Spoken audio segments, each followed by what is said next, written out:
Welcome to TT preparation. आज हम देखने वाले हैं पर्यवेक्षित अध्ययन विधि। ये जो विधि है ये डेजी जॉन मॉर्विल ने दी है। ठीक है, इस विधि से पर्यवेक्षण के माध्यम से विद्यार्थियों में शिक्षण कौशल एवं भाषाई कौशल का विकास किया जाता है। ये जो विधि है इससे क्या है कि इसके पर्यवेक्षण के माध्यम से क्या है, विद्यार्थियों में शिक्षण कौशल के साथ साथ भाषाई कौशल का भी विकास किया जाता है। इस विधि का मुख्य उद्देश्य विद्यार्थियों को आत्मनिर्भर बनाना है। ठीक है, इस विधि का जो उद्देश्य है विद्यार्थियों को आत्मनिर्भर बनाना है। अतः इस विधि में शिक्षण के साथ साथ विद्यार्थियों को व्यावसायिक शिक्षण भी दिया जाता है। नॉर्मल शिक्षा तो देते ही हैं, लेकिन उसके साथ व्यावसायिक प्रशिक्षण भी दिया जाता है, जिससे कि उसमें अध्यापन संबंधी कौशलों का विकास हो सके। इस विधि में अध्यापन सामग्री विद्यार्थियों की रुचि के अनुसार होती है। ये जो विधि है इसमें जो अध्यापन सामग्री रहती है वो विद्यार्थियों की रुचि के अनुसार होती है। बाइंडिंग एवं बाइंडिंग के अनुसार। ठीक है, जब विद्यार्थी मेज़ पर कार्य करता है तो अध्यापक द्वारा उसके कार्यों का पर्यवेक्षण करना ही पर्यवेक्षित अध्ययन विधि है। ठीक है, ये जो विधि है इसमें क्या है कि विद्यार्थी मेज़ पर अपना कार्य करता है और जो अध्यापक रहते हैं वो जो कार्य कर रहा है उसका पर्यवेक्षण करते हैं। तो जब विद्यार्थी मेज़ पर अपना कार्य करता है तो अध्यापक द्वारा उसके पर्यवेक्षण करना ही पर्यवेक्षित अध्ययन विधि है। ठीक है, इस विधि में 5 प्रकार की योजनाओं का निर्माण किया जाता है। कितनी? 5 प्रकार की। कौन कौन सी देख लेते हैं। सबसे पहले है सम्मेलन योजना। ये पहली योजना है आपकी। कौन सी? तो ये जो है सम्मेलन योजना आपकी पहली योजना है। अध्यापक सम्मेलन के माध्यम से कमज़ोर विद्यार्थी की समस्याओं का समाधान करते हैं। ये पिछड़े बालकों के लिए उपयोगी योजना है। पहली जो योजना है वो सम्मेलन योजना है और उसमें क्या होता है कि अध्यापक जो रहते हैं कमज़ोर विद्यार्थी जो रहते हैं कमज़ोर विद्यार्थियों की समस्या का समाधान पहले करते हैं मतलब। ठीक है, और पिछड़े बालकों के लिए उपयोगी है। दूसरी जो हमारी विधि है योजना है वो कौन सी है? विशिष्ट शिक्षण योजना। विशिष्ट शिक्षण योजना जो है इसमें क्या होता है, विद्यार्थियों की किसी विशिष्ट समस्या का विद्यालय के बाहर के अध्यापकों के द्वारा समाधान किया जाता है।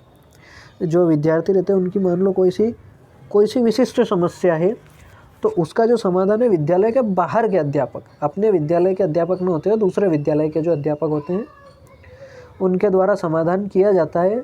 सामान्यतः इसमें कुछ विशिष्ट समस्याएं निश्चित करके दूर की जाती है। ठीक है, विशिष्ट समस्याएं। तीसरी जो है वो है सामयिक योजना। सामयिक योजना जो है वो क्या है? यह एक विशेष प्रकार की योजना है जिसका आयोजन माह में 1 बार अथवा 2 बार किया जाता है। ठीक है, ये जो है एक विशेष प्रकार की योजना है और जिसका आयोजन कितना? माह में 1 बार या फिर 2 बार किया जाता है। अतः इसे मासिक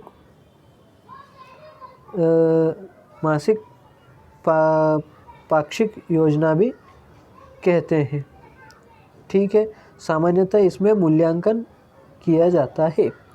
अगली जो आपकी योजना है वो कौन सी है? काल विभाजन योजना। ये जो है आपकी काल विभाजन योजना है। समय के सदुपयोग के लिए इसका प्रयोग किया जाता है। समय के सदुपयोग के लिए इसका प्रयोग किया जाता है। इसमें एक ही समय में एक विद्यार्थी द्वारा शिक्षण और इससे दूसरे विद्यार्थी द्वारा उसके शिक्षण का पर्यवेक्षण किया जाता है। इसमें जो है कि एक ही समय में एक विद्यार्थी द्वारा शिक्षण, मतलब एक विद्यार्थी कोई पढ़ रहा है और दूसरे विद्यार्थी द्वारा उसके शिक्षण का पर्यवेक्षण किया जाता है। मतलब एक कोई पढ़ रहा है, कोई स्टूडेंट, और दूसरा स्टूडेंट उसी के काम को चेक कर रहा है। ठीक है, ये दूसरे विद्यार्थी द्वारा उसके कार्य का, उस शिक्षण कार्य का पर्यवेक्षण किया जाता है। ठीक है, अर्थात कम समय में अधिक कार्य कराया जाता है। ठीक है, अगला जो है ये जो है द्विकाल विभाजन योजना, ये जो है ये है द्विकाल विभाजन योजना। इसमें क्या है कि इसमें जो है कुल अवधि 90 मिनट की इसमें अवधि होती है। एक जो है वो है, इसको 2 भागों में बांट दिया गया है। कैसे?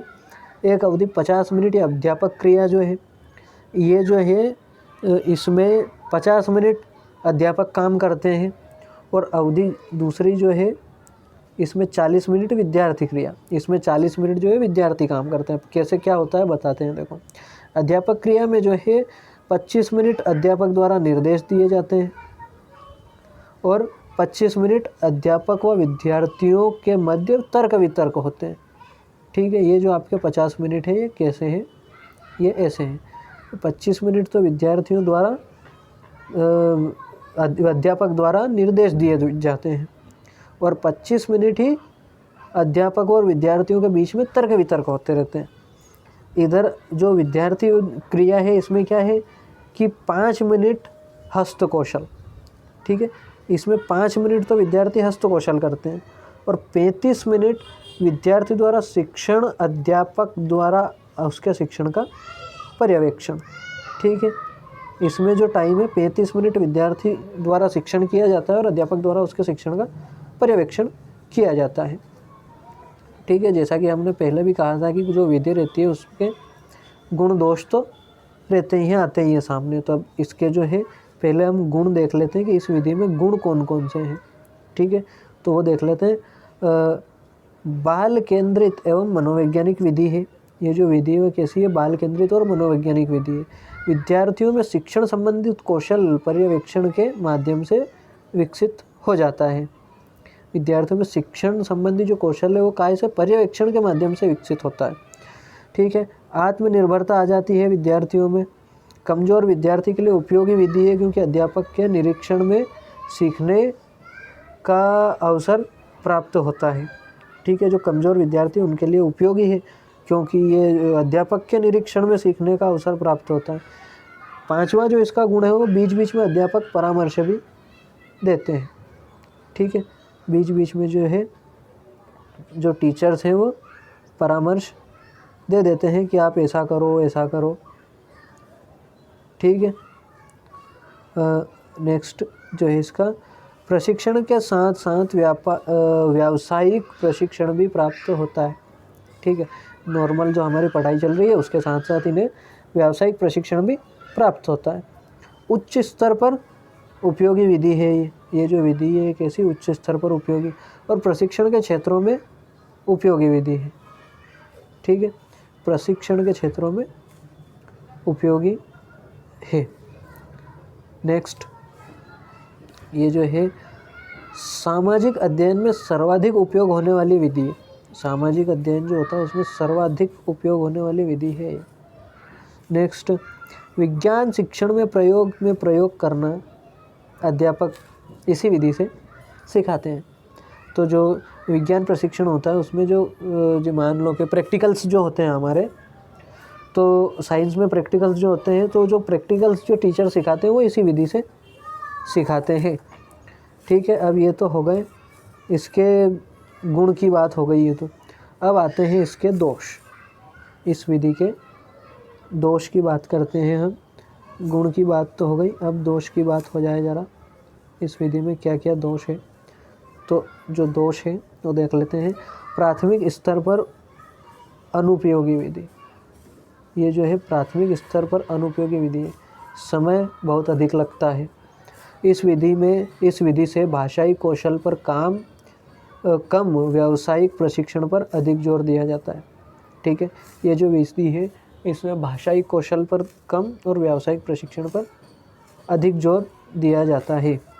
प्रतिभाशाली बालकों के लिए अनुपयोगी विधि है, क्योंकि अध्यापक बार बार हस्तक्षेप करते हैं। ठीक है, जो प्रतिभाशाली स्टूडेंट है, जो टॉपर्स हैं, उनके लिए अनुपयोगी है, क्योंकि इसमें टीचर्स बार बार टोकते रहते हैं, हस्तक्षेप करते हैं। विद्यार्थियों की स्वतंत्रता का हनन होता है। इसमें जो है इस विधि में विद्यार्थियों की स्वतंत्रता का हनन होता है, क्योंकि वो अपने हिसाब से नहीं कर सकते। टीचर्स वो बताते रहते हैं बार बार, जैसा कि हमने अभी देखा, टोकते रहते हैं। इस विधि से विद्यार्थियों को सीखने के लिए बहुत ही योग्य एवं अनुभवी अध्यापक की आवश्यकता होती है। ये जो विधि है इसमें विद्यार्थियों को सिखाने के लिए एक बहुत ही योग्य और अनुभवी अध्यापक की आवश्यकता होती है। कोई भी नया टीचर या ऐसे कोई भी नहीं सिखा सकता इस विधि को।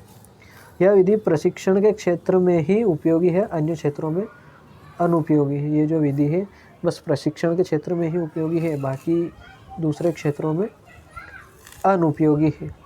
ठीक है, तो अगर आपको सेशन पसंद आया हो तो आप लाइक करें और हमारा जो चैनल है उसे सब्सक्राइब करें